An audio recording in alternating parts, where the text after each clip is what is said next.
मोगाच्यानो आतां आमी शिंपयेंतलीं मोतयां आयकुया. एकलो ग्रेस्त मनीस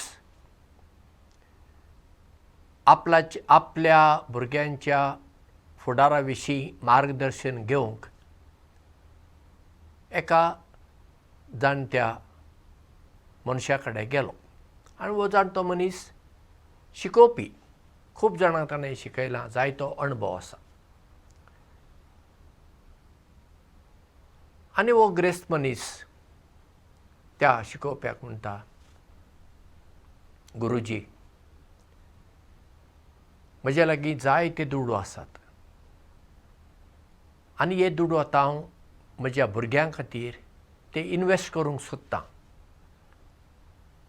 कित्यान करूं तें म्हाका समजना. भांगारान करुया म्हणल्यार सद्याक भांगाराचें मोल बरें आसा, पूण तें फुडें तशें उरत सांगूं नजो. धंद्यान घालुया म्हणल्यार म्हजीं भुरगीं धंदो फुडें चलयतलीं ना ताची खात्री ना. रियल एस्टेटांत घालुया अशें चिंततालों, पूण रियल इस्टेटांत सुद्दां वयर खाला जाता. बँकेन घालुया म्हणल्यार बँकेन घालून व्हडली कांय व्याज मेळना. तर हांवें हे पयशे कित्याक इन्वेस्ट केल्ले चड बरें, तुमी म्हाका मार्गदर्शन करूंक जाय. तेन्ना तो शिकोवपी थंडसाणीन ताका म्हणटा, तुवें तुजे पयशे तुज्या भुरग्यां खातीर अशे इन्वेस्ट करूंक जाय ताका लागून तांकां फायदोच जातलो, लुकसाण जावचेंच ना. तेन्ना ग्रेस्त मनीस त्या शिकोवप्याक विचारता, कसल्या इन्वेस्टमेंटा विशीं तुमी उलयतात सर, म्हाका मातशें सांगात, हांव तयार आसां. तेन्ना तो शिकोवपी ताका म्हणटा, तुवें तुज्या भुरग्यां खातीर हे पयशे, तुजी संपत्ती, तुजें धन तांच्या बऱ्या शिकपा खातीर इन्वेस्ट करूंक जाय. तुवें तांकां बरें शिकप दिवंक जाय. फकत वाचूंक बरोवंक मात्र न्हय, गुणांनी, तत्वांनी तांणी जिवितांत वयर सरूंक जाय. आनी असलें शिकप जर तूं तुज्या भुरग्यांक दिशी, तुजीं भुरगीं जिवितांत वयर सरतलीं, तांकां फायदोच जातलो, लुकसाण केदींच जावचें ना.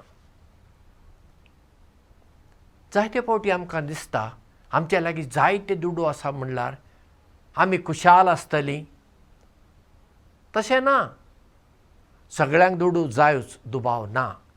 पूण दुडवाकच लागून तुका नांव मेळना, दुडवाकच लागून तुका खुशालकाय मेळना, दुडवाकच लागून तुका भलायकी मेळना, आनी दुडवाक लागून तुका शांती मेळना. अनेके फावटी आमकां दिसता जीं मनशां शिकूंक एकदम बरीं हुशार आसात तांकां समाजांत स्थान मान मेळटा.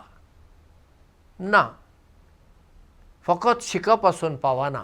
डिग्री आसा जायत, पूण डिग्री म्हणजे शिकप न्हय. तेच बरोबर गुणांचें शिकप आसूंक जाय. तुजे थंय दुसरे दुसरे बरे गूण आसूंक जाय. तुजीं तत्वां कसलीं, तुजे कडेन एक जिविताची एक नदर आसूंक जाय. फुडारांत हांवें कितें जावंक जाय हें सगळें तुका खबर आसूंक जाय. आनी जिवितांत पळया आमचे थंय बरे गूण, थोडे आमचे अशे गूण आसात ते मरासर उरतले आनी त्या गुणाक लागून लोक आमकां मान दितलो. देखीक प्रामाणीकपण. आमी प्रामाणीक जिवीत जियेता, कोणाक फटयनाव, नागयनाव. आमी घाम काडपी मनशां, घाम काडप हो एक बरो गूण. हांव शॉर्टकट, वांकडी तिंकडी वाट घेना. हांव म्हज्या घामान पयशे जोडटां, नांव जोडटां. हांव दुसऱ्यांक समजून घेतां, ताका लागून मनशां म्हाका लागीं येतात. हांव दुसऱ्यांक म्हजो सहकार दितां आनी त्या सहकाराक लागून हांव हेरांक जिवितांत वयर सरूंक आदार करतां. हांव दुसऱ्यांची प्रामाणीकपणान सेवा करतां. हे सगळे बरे गूण. हांव उक्त्या मनाचो मनीस वा उक्त्या मनाची मनीस. दुसऱ्यांतावन हांव सदां शिकूंक तयार आसां. हांव म्हजेंच खरें, म्हजेंच बरें अशें म्हणना. दुसऱ्यांचें कितें बरें आसा तें हांव म्हजें करून घेतां. हो एक बरो गूण. खालतीकाय हो एक आनीक बरो गूण. हांव सदांच खालतें जिवी जियेतां. हांव गर्वान भरना, हांव अहंकारान भरना, म्हजे लागीं इगो ना. हांव दुसऱ्यांक बक्षितां, हो आनी एक बरो गूण. हांव राग घेवन बसना. दुसऱ्यांची चूक जाल्या वेळार तांची चूक हांव तांकां बक्षितां. ताका लागून म्हजे मतीची शांती उरता. पळया, हें असलें शिकप, ह्या गुणांचें शिकप दुडू जोडचे परस चड म्हत्वाचें. कित्याक दुडू खंयच्याय मार्गान जोडूं येतात. बऱ्या मार्गांनी दुडू जोडूंक जातात आनी वांकड्या मार्गांनी दुडू जोडूंक येतात. दुडू येतात आनी दुडू वेतात. कोणी फकत दुडू एकठांय करून दवरिना, मागीर खर्च करता न्ही अशें.